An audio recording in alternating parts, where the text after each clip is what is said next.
దేవుని పరిశుద్ధ నామమునకు మహిమ కలుగునుగాక. అందరికీ మరణాతండి. ఈరోజు వాక్యము యెషయా గ్రంథము 35వ అధ్యాయము 8వ వచనము 4వ లైన్లో నుండి మనం చూస్తూ ఉంటే, నీవు కన్నీళ్లు విడుచుట చూచితిని, నీ ప్రార్థన నేను అంగీకరించి ఉన్నాను అని ఇక్కడ దేవుడు ప్రవక్త ద్వారా హిజ్కియా యొద్దకు వర్తమానాన్ని పంపించారండి. హిజ్కియాకు మరణకరమైన వ్యాధి వచ్చింది. మరణకరమైన వ్యాధి వచ్చినప్పుడు చాలా దుఃఖిస్తూ ఉన్నాడు. ఏమిటి ఈ పరిస్థితి?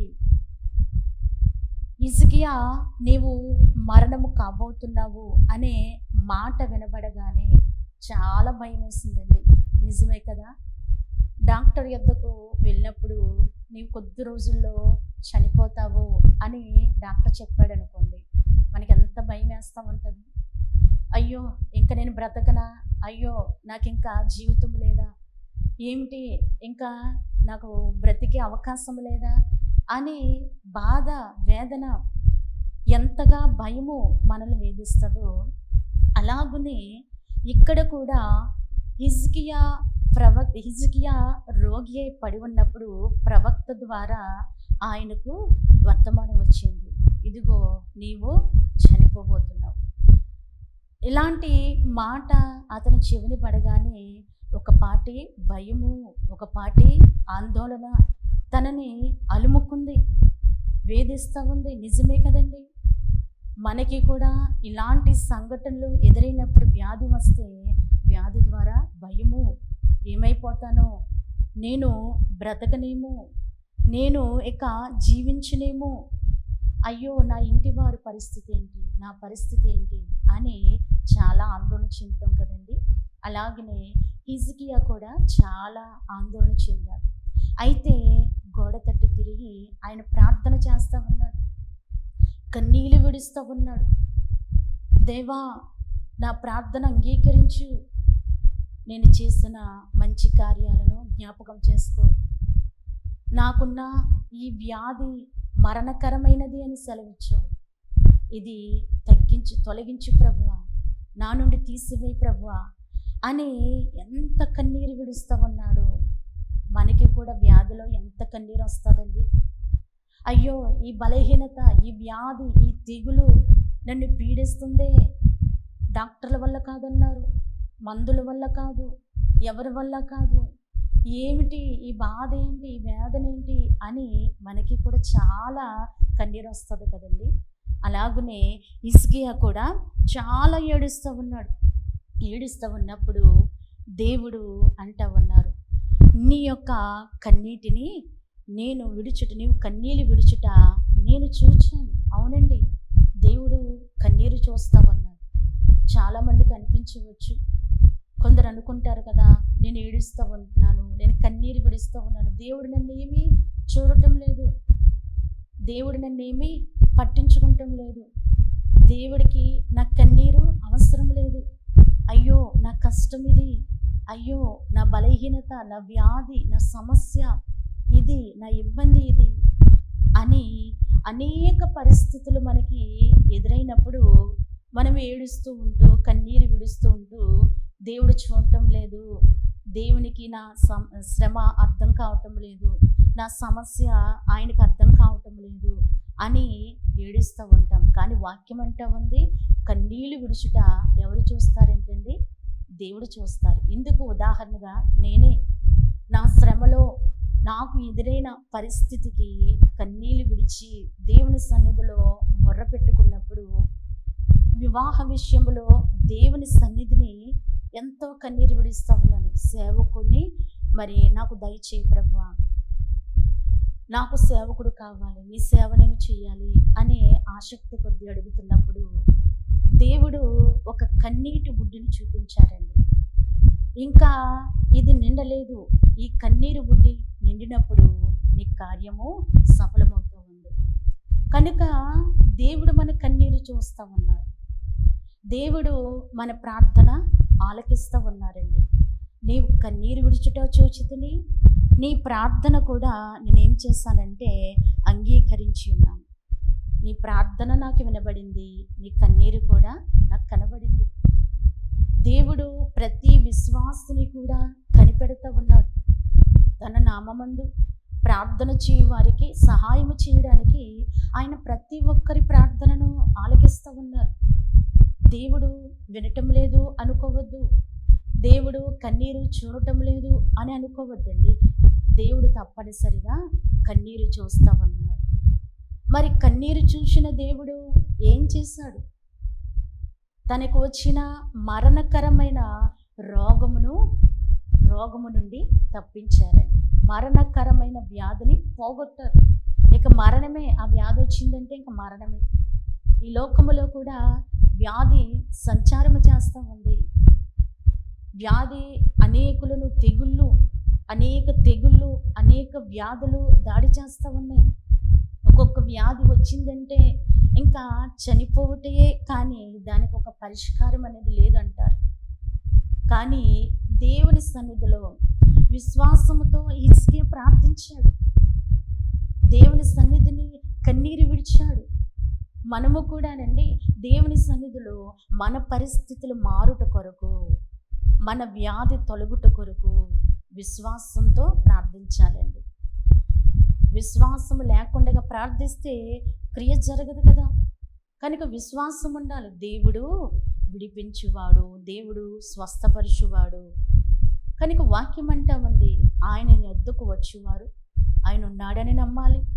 తన్ను అడుగు వారికి మరి ఫలము దయచేయవాడని నమ్మాలి కదా అంటుంది వాక్యం. నిజమేనండి.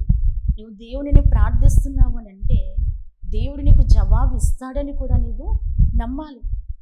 హిజ్కియా అదే నమ్మకంతో కన్నీళ్ళు విడిచాడు. కన్నీటి ప్రార్థన తన ఆయుష్ని ఏం చేసిందంటండి? పెంచింది. అంటే మరణకరమైన పరిస్థితి తొలగిపోయి జీవించే స్థితి తనకు కలిగింది. దేవుడు ఎంతటి మరి కార్యం చేశారో చూడండి. తారుమారు చేయబడింది జీవితం. మరణానికి దారి తీసిన పరిస్థితులే ఇప్పుడు జీవించడానికి మరి పరిస్థితులు మారినాయి. కనుక దేవుని యొద్దకు వచ్చాము, దేవుని సన్నిధిలో ప్రార్థిస్తున్నాము, దేవుని పాదాలు పట్టుకుంటున్నాము, దేవుని సన్నిధిలో కన్నీరు విడుస్తున్నాము. అన్నీ చేసిన మనము దేవుడు చూడటం లేదు, దేవుడు వినటం లేదు అనకూడదండి. విశ్వాసంతోనే అడగాలి, విశ్వాసంతోనే ప్రార్థించాలి. దేవుడు నాకు ఒకానొక సమయానికి జవాబు ఇస్తాడని విశ్వాసమే కలిగి ఉండాలి. కానీ ప్రార్థించిన తర్వాత వెంటనే ప్రతిఫలం రాలేదని, దేవుడు వినటం లేదండి, దేవుడు చూడటం లేదండి, దేవునికి నా బాధ అర్థం కావటం లేదండి, దేవునికి నా శ్రమ కనబడటం లేదండి అని అంత మాత్రము కూడా అనుకోకూడదండి. దేవునికంటూ ఒక సమయం ఉంది.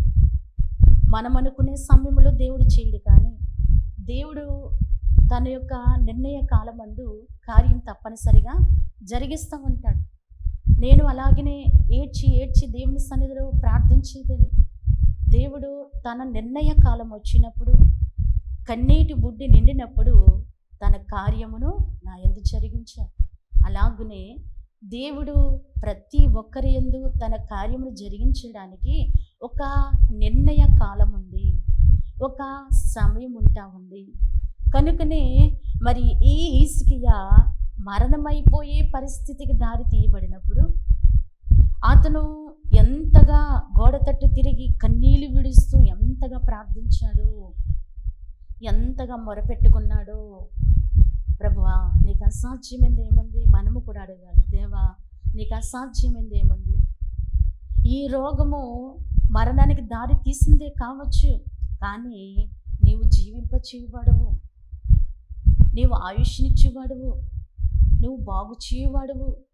ఎందరో రోగులు బాగు చేసావు నాయనా, నన్ను కూడా బాగు చేయవా, నన్ను కూడా స్వస్థపరచువా, నాలో కూడా నీ జీవాన్ని నింపవా అని మనం అడిగితేనండి దేవుడు కాదంటారా? దేవుడు తప్పనిసరిగా కార్యం చేస్తారు. మన కన్నీటి బిందువులను ఆయన లెక్కిస్తూ ఉన్నారండి. మన కన్నీరు ఆయన దృష్టికి విలువైంది. మనమైతే కన్నీరు కార్చినప్పుడు తుడిచేసుకుంటాం. మన కన్నీరు మన బట్టల మీద పడి ఇంకిపోవచ్చు. మన కన్నీటిని మనం లెక్కించలేకపోవచ్చు. కానీ ఏంటండి, దేవుని సన్నిధిలో ఆ కన్నీరు ఆయన బుడ్డిలో భద్రం చేయబడుతుందంట. మనము ఆయన సన్నిధిలో కార్చే ప్రతి కన్నీటి బిందువు కూడా ఆయన సన్నిధిలో ఆ బుడ్డిలో భద్రపరచబడుతూ ఉంది. కనుక దేవుడు నీ కన్నీటిని విలువైందిగా లెక్కిస్తూ ఉన్నాడు. దేవుడు నీ కన్నీటికి జవాబునివ్వడానికి సిద్ధముగా ఉన్నాడు. ఇలాంటి విశ్వాసం మనం కలిగి ఉండాలి. నా దేవుడు నన్ను విడిచిపెట్టడు, ఈ ఇబ్బందిలో నన్ను విడిచిపెట్టడు, ఈ కష్టకాలంలో నన్ను విడిచిపెట్టడు. నేను కన్నీరు కార్చాను, ప్రార్థించాను, దేవుడిని వేడుకున్నాను, ఆయన సహాయం మీద ఆధారపడ్డాను. ఆయన తప్పితే నాకు వేరొక ఆధారం లేదు. ఈ సమయంలో దేవుడు చేయకపోతే నా పట్ల ఎవరు కార్యం చేయలేరు అని నీ ఒక దృఢ విశ్వాసము, ఒక నిశ్చయత నీ హృదయములో కలిగి ఉండినట్లయితే దేవుడు కార్యం పూనుకోవడానికి కూడా సిద్ధంగా ఉన్నాడండి. కనుక హిజ్కియా ఎంత వ్యాధి ఆయనకి సంభవించిందో, హిజ్కియాకి ఎంతగా దుఃఖించాడో. అయితే దేవుని సన్నిధి నుండి ఒక వర్తమానము ప్రవక్త ద్వారా ఆయనకు అందింది. ఏమిటి అని అంటే, నీవు కన్నీళ్ళు విడిచుట నేను చూస్తున్నాను, నీ బాధ నాకు తెలుసు, నీ ప్రార్థన నేను విన్నాను, ఎంత ఏడుస్తున్నావో, ఎంతగా దుఃఖిస్తున్నావో, నీ కష్టము బట్టి, నీ ఇబ్బందిని బట్టి, నీ రుణాలను బట్టి, నీ వ్యాధిని బట్టి, నీ పరిస్థితిని బట్టి, నీకున్న లేమిని బట్టి నువ్వెంత ఏడుస్తున్నావో నీ కన్నీరు నేను చూస్తున్నాను. కన్నీరు చూస్తున్న దేవుడు అలాగనే ఊరుకుంటాడండి? ఊరుకోడు దేవుడు. దైవజనులు దేవదాసాయి గారు అన్నారు, మనం ప్రార్థిస్తేనంటండి దేవునికి పని పెట్టినట్లంట. మనం ప్రార్థిస్తే దేవునికి పని పెట్టినట్లే. కనుక నువ్వు ప్రార్థిస్తే దేవునికి ఒక బాధ్యత అప్పగించు. నీ వ్యాధి పోగొట్టమని ఒక బాధ్యత, లేదా నీ ఇంటిలో రుణాలు తొలగించమని ఒక పని భారం ఆయనకు అప్పగించు. లేదంటే నీకున్న ఆ కష్టం తొలగాలని, నీ బిడ్డల జీవితాలు బాగుపడాలని, నీ కుటుంబం బాగుండాలని, నిన్ను చుట్టుముట్టిన పరిస్థితులన్నీ తొలగాలని నీ ఒక పని భారము దేవుని మీద పెట్టావు కనుక దేవుడు అలాగనే ఊరుకోడండి. పని జరిగించేవాడు దేవుడు. ఎవరంటండి? పని జరిగించేవాడు దేవుడు. మన పక్షాన పని చేయడానికే ఇష్టపడుతూ ఉంటారు. కనుక హిజ్కియా యొక్క కన్నీరు తన ఆయుష్ను పెంచిందండి. హిజ్కియా యొక్క కన్నీరు మరణాన్ని కొట్టివేసింది, జీవంలోనికి నడిపించింది. కనుక ఎన్ని సంవత్సరాల నుండి నేను కన్నీరు కారుస్తున్నానండి, ఎన్ని సంవత్సరాల నుండి నేను నా బాధ మరి చెప్పుకుంటున్నానండి అని నువ్వు అనుకుంటున్నావేమో. దేవుడు కార్యము చేయడానికి నిమిషం మాత్రము, అంతకన్నా తక్కువే చాలండి దేవుడు కార్యము చేయడానికి. కనుక ఆలోచన చేయాలి. ఎంతకాలము నుండో నేను కన్నీరు విడుస్తున్నాను, దేవుడు నన్ను చూడటం లేదని ఎంత మాత్రము కూడా అనుకోవద్దు. దేవునికి ఒక నిర్ణయ కాలం ఉంది. ఆ నిర్ణయ కాలమందు మన కార్యం తప్పనిసరిగా జరుగుతుందండి. నా జీవితంలోనే నేను ఒక అనుభవాన్ని కలిగి ఉన్నాను. కనుక దేవుడు నిర్ణయించిన కాలంలో మన పరిస్థితులన్నీ కూడా ఏమవుతాయంటండి? తారుమారు అవుతూ ఉంటాయి. మన పరిస్థితులన్నీ మారుతూ ఉంటాయి. కనుక హిజ్కియా ఎంతో దుఃఖించాడు, ఎంతో ప్రార్థించాడు. అయితే ఆ ప్రార్థనకు, ఆ కన్నీటికి వెంటనే ఒక సమాధానము ఏమిటి అని అంటే, ఎంతగా నీ కన్నీరు నేను చూశాను, నీ ప్రార్థన నేను అంగీకరించాను, నువ్వు కన్నీళ్ళు విడిచావు కదా, నా సన్నిధిని ప్రార్థించావు కదా, నన్ను అడిగావు కదా, ఇదిగో నీ కన్నీరే నేను చూస్తున్నాను, నీ ప్రార్థనే నేను వింటున్నాను అని దేవుడు మనతో కూడా మాట్లాడుతున్నారు. దేవుడు మాట్లాడుతూ ఉన్నారు. దేవుడు మాట్లాడేవాడు, దేవుడు జీవం కలిగిన వాడు, దేవుడు మన పరిస్థితులన్నీ సరిచేయవాడు. కనుక మనం ఏమాత్రము కూడా చింతింపవలసిన పని లేదు. కానీ నువ్వు ఎంత కన్నీరు విడుస్తున్నా, నువ్వు ఎంత ప్రార్థనలో గోసాడుతున్నా దేవుని సముఖమునకు అవి చేర్చబడుతూ ఉన్నాయి. దేవుని సముఖమునకు అవి చేరుతూ ఉన్నాయి. దేవుని రాజ్యములో నీ పేరు మీద నీ కన్నీరు అక్కడ కనబడుతుంది, నీ పేరు మీద నీ ప్రార్థన ఆయన సముఖములో వినబడతా ఉంది. మనము బైబిల్ గ్రంథంలో చూస్తూ ఉంటే హేబేలు రక్తము నేలలో నుండి దేవునికి మొరపెట్టిందంటండి. మనకి తెలుసు ఈ సంగతి. అలాగునే నీ కన్నీరు ఆయన సన్నిధిని మొరపెడతా ఉంది. నీ పక్షమందు నీ కన్నీరు దేవుని రాజ్యంలో మొరపెడతా ఉంది. నేలలో నుండి రక్తం మొరపెట్టినప్పుడు మరి మన కన్నీరు మొరపెట్టదంటారా? మన కన్నీరు కూడా దేవుని రాజ్యంలో మొరపెడతా ఉంది. అంటే కనబడుతుంది దేవునికి. ఎంత వేదనతో నువ్వు కన్నీరు విడుస్తున్నావో, ఎంత వేదనతో నువ్వు ప్రార్థిస్తున్నావో, ఎంత కష్టం నీకుందో, ఎంత బాధ నీకుందో అవన్నీ కూడానండి దేవుడు చూస్తూ ఉన్నాడు, దేవుడు ఆలకిస్తూ ఉన్నాడు. దేవునికి అసాధ్యమైంది లేదు. దేవుడు ఏదైనా తారుమారు చేయగలడు. మరణము కొట్టివేయుట, మరణం తప్పించుట యెహోవా వశం అన్నారు. మరణం తప్పించుట యెహోవా వశము. కనుక హిజ్కియా మరణాన్ని దేవుడు తప్పించారు.